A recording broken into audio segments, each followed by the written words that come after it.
Hey guys! For today's video, ituturo ko kung paano nyo mawi-withdraw ang pera nyo sa SeedIn to your SeaBank account. Make sure to watch this video till the end. At ito na nga pala yung bagong SeedIn app nila dahil hindi na gumagana yung lumang SeedIn app nila. Kapag nakalagin na kayo, go to profile at i-click yung withdraw.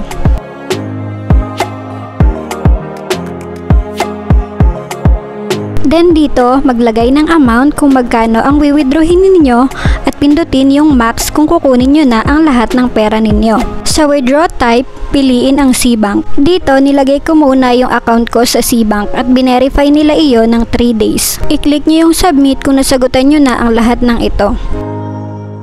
At ayan nga, 0 na agad yung available balance ko. Then go to your email address dahil nag-notify sila doon na we have received your request for fund withdrawal. We shall notify you once we have confirmed fund transfer. So ang date nung nag-withdraw ako ay May 9, 2023. Pumasok sa SeaBank account ko ang pera in 2 days, May 11, 2023.